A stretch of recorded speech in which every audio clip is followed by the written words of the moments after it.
Vamos então começar o 15º capítulo, Momentos de Análise. Atendendo à solicitação de Ernesto e Evelina, que ansiavam por esclarecimento no embaraço que a presença de Túlio lhes impunha a cabeça, o instrutor Ribas marcou-lhes encontro de que se valeram pontualmente. No ambiente acolhedor do instituto, o amigo lhes ouviu pacientemente as arguições. Que significa a perturbação do rapaz? Como lograriam os dois, notadamente Evelina, auxiliá-lo corretamente? Ser-lhes-ia lícito rogar ao Instituto alguma informação quanto às acusações de Mancini contra Caio Serpa? Estariam ambos capazes de assumir responsabilidades para ajudar ao moço infeliz? Todas essas perguntas são realmente muito importantes, né? Após ouvi-los, o orientador repartiu com eles um olhar de brandura e advertiu. Vocês já reiteraram diversos pedidos de acesso ao trabalho espiritual. Não estranhe se chegou a hora de começar. Então, eles estavam pedindo para trabalhar, é o que ele está dizendo, chegou a hora de começar. Depois de uma pausa, transformada em sorriso, né? Aí ele fala que depois da pausa, né, que ele transformou em sorriso. Túlio Mancini é o marco de início da obra redentora que abraça. Investiguem os próprios corações, especialmente nossa irmã Evelina, e verifiquem a pena que as dificuldades dele lhes causam. Onde o amor respira equilíbrio, não há dor de consciência.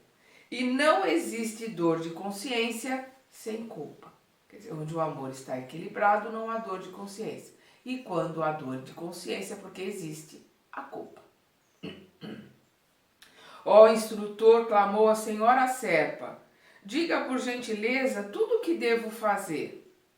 Falar-lhes-ei como a filhos, porque entre pais e filhos não prevalecem suscetibilidades.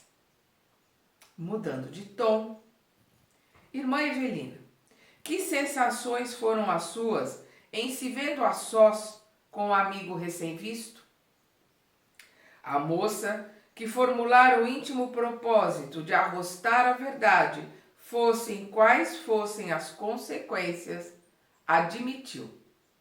Sim, ao rever-me a sós com ele, sem ninguém a observar-nos, como que me detive nas lembranças do passado, quando supunha haver achado nele o homem de minha preferência. Senti-me transportada à juventude. E então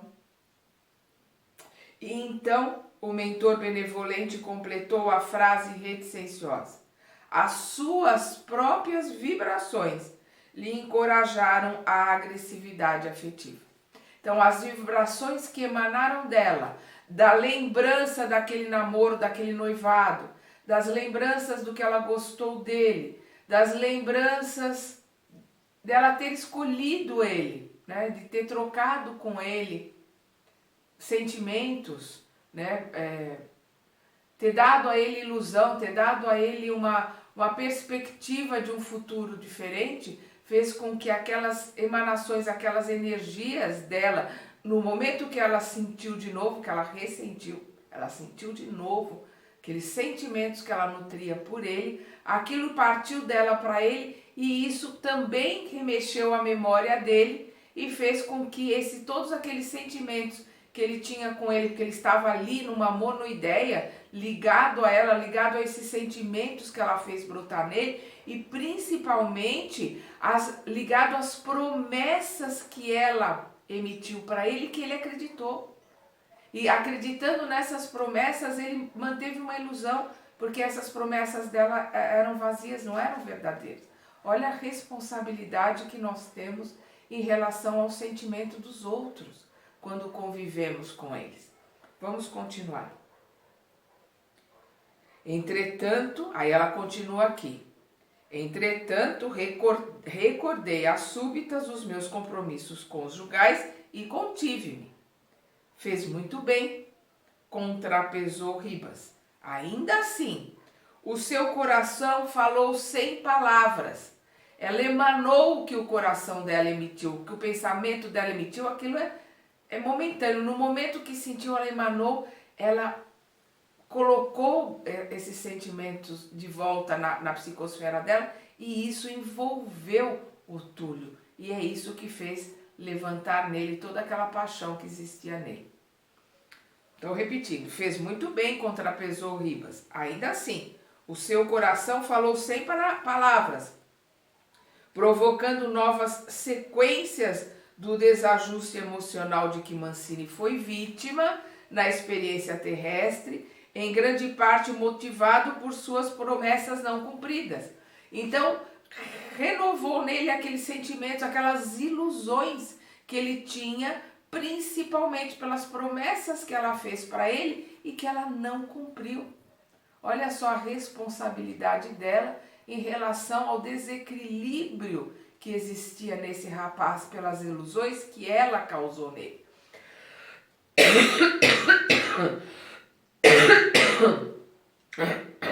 Perdão.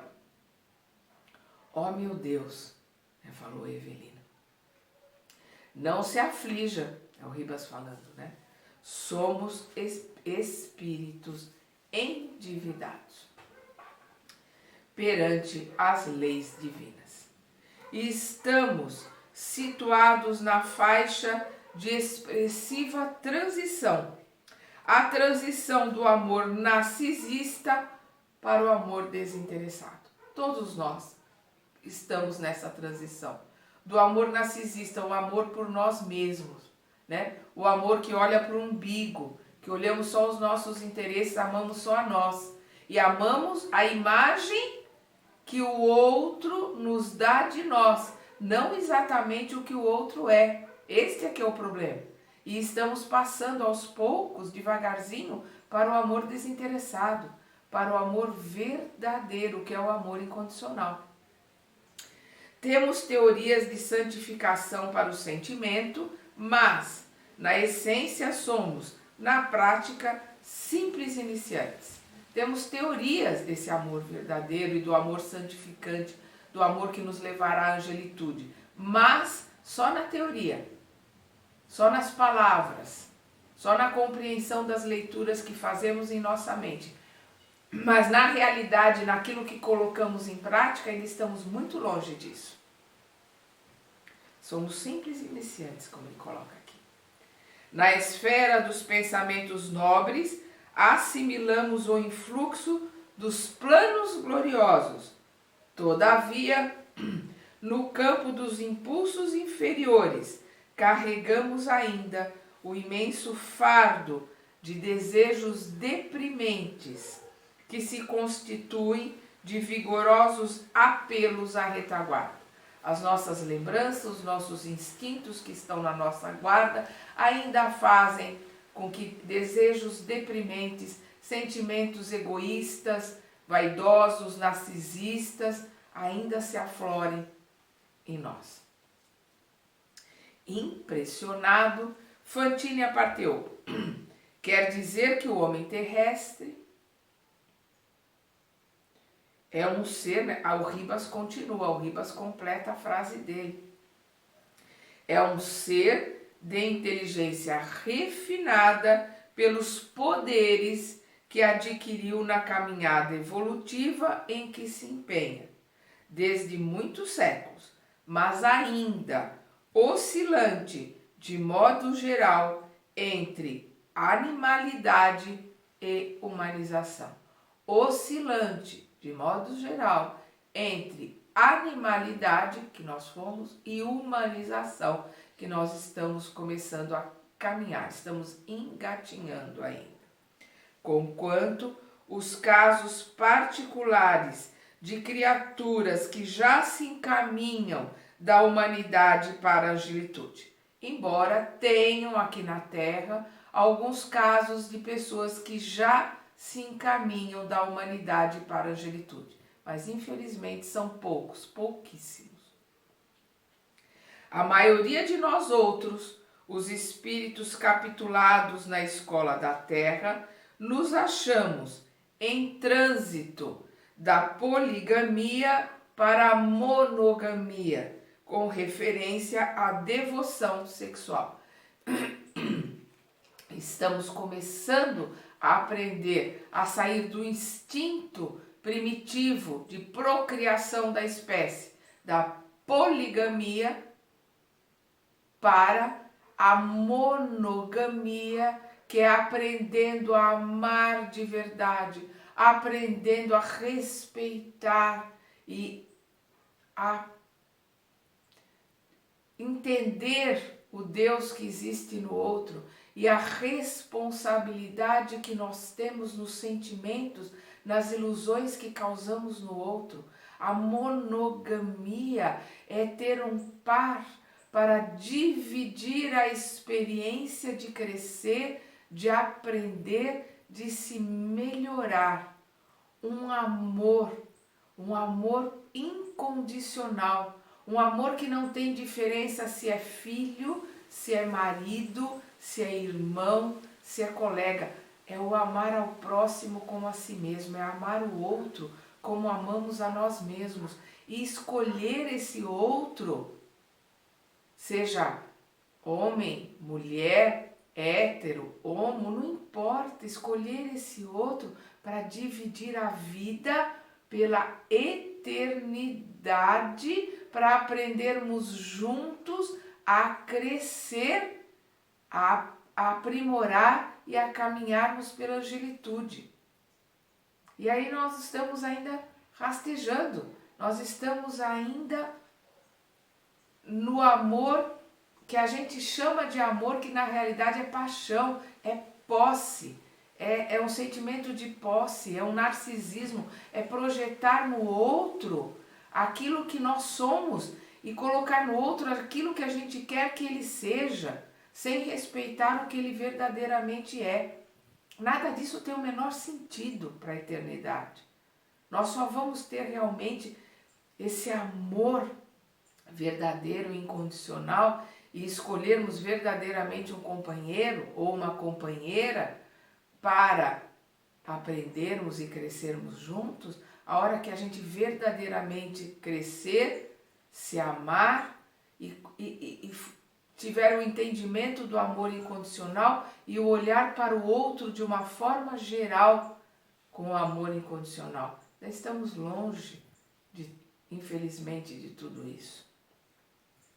Então é o que ele diz aqui, nos achamos em trânsito da poligamia para a monogamia com referência à devoção sexual. Decorre daí o impositivo de vigilância sobre nós mesmos. O vigiar e orar o tempo todo sobre nós mesmos, sabendo-se que o sexo é faculdade criativa nos domínios do corpo e da alma. O sexo é a manifestação de Deus em nós, porque a sexualidade nos permite sermos co-criadores de uma forma muito maior, que é quando nós biologicamente criamos um novo ser que Deus nos dá, nos empresta por um tempo para que possamos ajudar a administrar esse novo irmão que Ele coloca no nosso regaço, seja filho biológico ou não.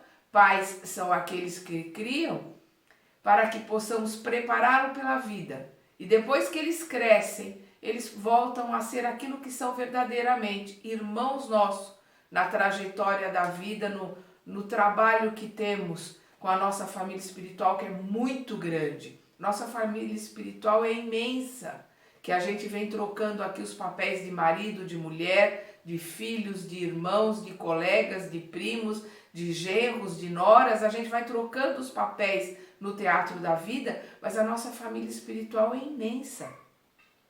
E nós precisamos crescer e melhorar para podermos amar incondicionalmente, independente de ser marido, mulher, filho, irmão, nora, genro, neto, não importa. É uma irmandade que a gente tem que engaixar desse lado, enganchar do outro, formar uma corrente, vamos junto, vamos crescer junto. E o sexo é faculdade criativa nos domínios do corpo e da alma. Hora que nós entendermos o que é a sexualidade e a divindade que existe nela, aí nós vamos passar a exercê-la como ela é, uma troca de energias, de fluidos divinos. Denotando, porém, o propósito de não se afastar do problema específico de Evelina, o Ribas continua. Compreensível, minha irmã, que você houvesse registrado o fenômeno da atração de que dá notícia, e muitíssimo justa a continência a que se determinou, exortando o raciocínio claro e responsável a frenar o coração imaturo. Por que o coração imaturo? Porque ela iludiu ele, ela alimentou o sentimento de dois homens, do Túlio e do Caio. Orgulho, narcisismo de ver aqueles dois homens apaixonados por ela, alimentou os dois e de uma certa forma foi responsável pela primeira tentativa de suicídio do Túlio e indiretamente foi responsável pelas loucuras do Caio, que foi lá e o assassinou. Ela fomentou, ela foi o grãozinho de fermento, mas foi o fermento que fomentou, germinou naqueles dois os problemas que os acarretaram e os endividaram por longos períodos aí para se limpar toda essa bagunça. Pela imaturidade, irresponsabilidade e infantilidade dela. É isso que o Ribas está tentando mostrar para ela. É compreensível, ela é imatura, ela é criança, precisa aprender e com os erros ela vai aprender. Como? Corrigindo os erros. Não adianta ficar se recriminando, tem que arregaçar as mangas e corrigir os erros. É o que ele diz aqui. Compreensível, minha irmã, que você houvesse registrado o fenômeno da atração de que dá notícia, e muitíssimo justa a continência a que se determinou, exortando o raciocínio claro e responsável a frenar o coração imaturo, completamente imaturo, uma criança ali começando a aprender. Ninguém atingirá o porto da dignidade espontânea sem viajar por longo tempo nas correntes da vida, aprendendo a manejar o leme da disciplina. Por isso, Emmanuel coloca para o Chico disciplina, disciplina, disciplina. Porque nós nunca, que é o que ele coloca aqui, nunca atingiremos o porto da dignidade, nunca cresceremos, amadureceremos, passaremos a ter as rédeas do nosso crescimento, do nosso aprendizado, enquanto não tivermos a disciplina de dominar os instintos, dominar os sentimentos, dominar as nossas vontades, dominar as nossas criancices. E a gente só consegue isso através do vigiar e orai. O tempo todo ali na disciplina de frear os nossos instintos, dominar as nossas vontades e nos modificarmos aos pouquinhos. É o que ele coloca aqui. A gente não vai crescer enquanto a gente não aprender a manejar a disciplina. Embora isso, porém, saibamos debitar a nós próprios os erros que penetramos no tocante aos valores afetivos, a fim de saná-los ou resgatá-los em momento oportuno, a fim de saná-los, sanar esses erros ou resgatá-los, né? Ir resgatando aos poucos até conseguir sanar os erros que se cometeu pela imaturidade, pela invigilância, pelo narcisismo, pela vaidade, pelo orgulho, né? Devo reconhecer minha dívida para com Mancini, hipotecando-lhe noutro tempo tantos votos de felicidade que deixei para ele absolutamente vazios, suspirou a senhora Serpa desconsolada. Então ali ela está admitindo o erro, né? Dela ter dado votos de felicidade, ter criado sonhos, né? Ter feito com que ele acreditasse numa vida feliz, amorosa, junto com ela, e que ela deixou em vão, ela largou ele pelo Caio Serpa, né? Ela foi ali ela brincou com os sentimentos dele, pela imaturidade dela. E agora ela tem que acertar as contas, ela tem que resgatar a sua dívida. É a lei de ação e reação, não tem como fugir dela. Isso mesmo, é o Ribas falando aqui, né? Túlio terá cometido muitos disparates até agora. No entanto, a sua consciência de mulher não se eximirá com certeza aos compromissos que lhe cabem no assunto. Exatamente, ela é tão responsável pelas besteiras do Túlio Mancini como pela insanidade do Caio Serpa. Ela não é responsável pelo assassinato, pelo Caio ir lá e matá-lo. Isso é o livre-arbítrio dele. Mas ela é responsável pelo fermento que começou, esses sentimentos nele que o levou a matar o Túlio. Olha só como as coisas começam num grãozinho de areia de fermento, como diz Jesus, um pequeno fermento na massa, leveda a massa toda, fermenta a massa e todas as massas que estão em volta. E nós somos responsáveis por esse grãozinho de fermento que causou essa levedura, que causou essa fermentação em todas as massas que estão em volta, quando nós jogamos um fermentinho aqui, um fermentinho ali, e a gente acha que, não, isso não é nada. Isso é uma maledicência, mas isso não tem problema, não tem consequências. Não existe nenhum grãozinho de fermento que não cause consequências, que não fermente a massa toda, como diz Jesus. Olha a nossa responsabilidade. E esses livros nos ensinam, nos trazem para a nossa consciência o entendimento das responsabilidades que temos. Então, né, ele está chamando aqui a responsabilidade do que ela causou nos sentimentos do Caio Serpa. E de que modo apagar o meu débito? Olha a colocação dela aqui. Como apagar o meu débito? Auxiliando a limpar as próprias emoções, como se purificam as águas de um poço barrento.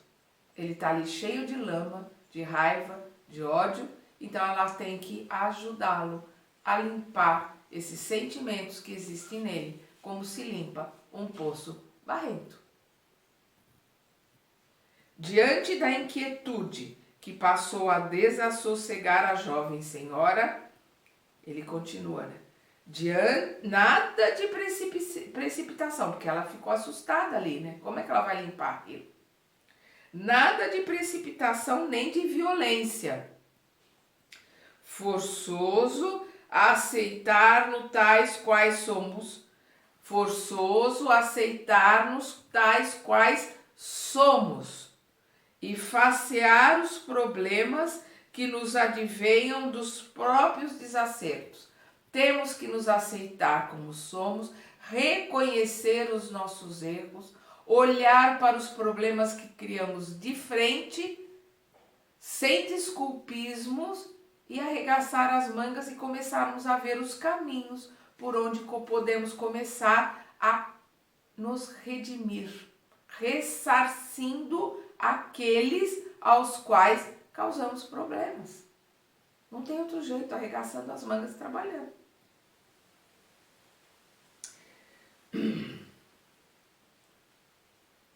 Forçoso aceitarmos tais quais somos e facear os problemas que nos advêm dos próprios desacertos. Olhar de frente para os problemas que nos advêm dos desacertos. Não estudamos para chorar. Nós não estamos aprendendo, não estamos crescendo, não estamos melhorando para chorar. Não adianta ficar chorando sobre leite derramado. Nós não temos como voltar atrás e consertar. A gente tem que olhar para frente e buscar caminhos para acertar aquilo que erramos. A irmã está consciente de que cooperou no desastre moral do amigo em análise. Vejamos serenamente o que lhe será possível fazer agora de maneira que se reponha na estrada certa. O que será possível fazer agora para que se reponha na estrada certa. Pequenina quanto sou, que conseguiria realizar? Suplicou a moça humilde. Ribas recorreu a largo móvel em que se adivinhava complicada peça de arquivo e, sacando uma ficha, explicou que ali jaziam sumariados todos os informes que Evelina prestara em seu primeiro contato com o Instituto. Em seguida, elucidou que, de posse da versão doada por ela mesma acerca dos acontecimentos que lhe haviam atormentado a existência, ele, Ribas, providenciara a obtenção de conhecimentos complementares alusivos à senda que ela escolhera trilhar. Então, de posse, vamos lembrar, né, aquele aparelho que gravou todas as colocações que ela fez logo ali no começo, na primeira reunião com o irmão Ribas. Lembra que tinha um aparelho que gravou as imagens e tudo que ela estava colocando. De posse daquilo, o irmão Ribas foi buscar, né, maior conhecimento das escolhas que a Evelina fez e dos acontecimentos que essas escolhas causaram, de tudo aquilo que houve em volta dela, de todos os acontecimentos em volta dela. Ele foi buscar isso nos registros que existem no plano espiritual, que os orientais chamam de planos akáshicos, né, de registros akáshicos. Não importa o nome, o que importa é que esses registros existem e lá estão todos os nossos pensamentos, os nossos sentimentos, todos os acontecimentos que nos envolveram e que envolveram a nossa volta. A gente vai ver bem isso num livro pequenininho, interessante, eu já falei dele aqui nas nossas leituras, que é Memórias de uma Morta, da mãe do Chico, que ela passa para ele. Que é um livro que, embora tenha esse nome, é um livro alegre, um livro divertido, a gente ri muito e descobre muitas coisas da história do Brasil, né, onde ela vai buscar nesses registros as passagens da história do Brasil. Recomendo a leitura desse livro. Ela vai nesses mesmos registros buscar como foi a história verdadeira dos acontecimentos que ela tinha curiosidade. Então é o que ele está aqui. Né? Ele providenciou conhecimentos complementares alusivos à senda que ela escolhera trilhar. Vamos ver aqui, livre-arbítrio. Viera assim a saber que Mancini efetivamente perdera o corpo físico pela ação delituosa de Serpa, que lograra ilaquear as autoridades humanas com um crime perfeito, no qual compusera com habilidade a tese de suicídio. Então, nós vimos aqui que é verdade o que o Túlio colocou, de que realmente o Caio o assassinou e montou ali um cenário de suicídio e que enganou as autoridades, e que realmente ele passou no plano terrestre como suicida. Vítima da desencarnação prematura, perambulava o rapaz há algum tempo, a feição de sonâmbulo na paisagem terrena que lhe servira de fundo à tragédia, sendo mais tarde recolhido ali mesmo na cidade de regeneração e refazimento em que lhe pesquisavam agora a situação. Então ele ficou como um sonâmbulo ali, meio que se sentindo sonado, perambulando em volta daquela situação do assassinato dele, em volta ali se sentindo vítima, refazendo, ressentindo, rememorando a situação ali do assassinato, em torno ali da terra daqueles que o envolviam, até que ele foi socorrido pelaquela mesma casa em que está ali o Ernesto e a Evelina, e ali naquele mesmo hospital ele foi auxiliado, é o que ele diz aqui. Aí, né, ele foi socorrido ali naquela mesma casa, aí convalecera por alguns meses, então naquele hospital ele convaleceu, foi tratado para que ele melhorasse, para que ele começasse a entender da mesma forma que a Evelina e o Ernesto foram tratados. No entanto, a paixão que Evelina lhe insuflara levianamente na alma, lhe fixara nela e em torno dela os pensamentos. Então aquela paixão que ela causou nele, aqueles sentimentos que ela causou nele de amor, que na verdade não é amor, é paixão, é posse, mas isso fez com que ele criasse uma monoideia. Ele ficasse revivendo essa paixão, revivendo os pensamentos nela, se ligasse a esse sentimento de posse, de amor por ela, e isso atrapalhou a possibilidade que ele tinha de se refazer ali no hospital que ele foi socorrido, ali naquela mesma casa. À vista disso, tornara-se arredio ao próprio reerguimento, acabando por fugir no rumo do tenebroso distrito da inteligência desenfreada, onde se relegara nos últimos anos a desvarios diversos. Então vamos lembrar que o Ribas colocou ali que existe em volta deles, né, aqueles irmãozinhos, onde eles foram, ali naquela fronteira que eles foram fazer o evangelho no lar, na casa de um irmão, onde eles viram ali, encontraram o Túlio Mancini perdido ali, naquela região de irmãos menos esclarecidos.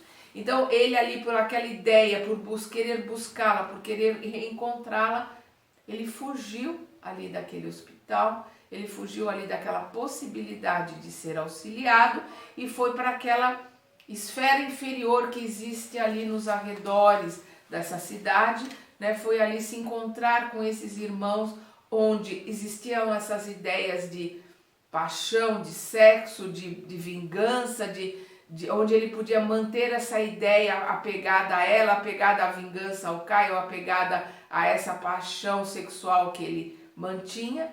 E ali, entre os seus afins, ele ficou, né? Todos esses anos. É isso que ele coloca aqui. Vinculado, ele passou aqui, né? Acabando por fugir no rumo do tenebroso distrito da inteligência desenfreada, onde se relegara nos últimos anos a desvarios diversos, vinculado à moça que lhe acalentara em vão tantos sonhos de ventura e de afeto, viciara-se no território da sombra, desconsiderando a própria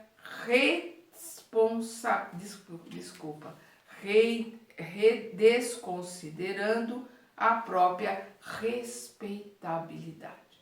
Então ali ele se entregou a desvarios, se entregou a orgias e numa sintonia com os irmãos ali daquele plano inferior, ele ficou todos aqueles anos, até que o vínculo, né, a ideia dele ligado com a Evelina e a Evelina presente ali naquela fronteira, o atraiu ali àquela fronteira e ele pôde revê-la e pedir ajuda, porque a ligação dele era com ela.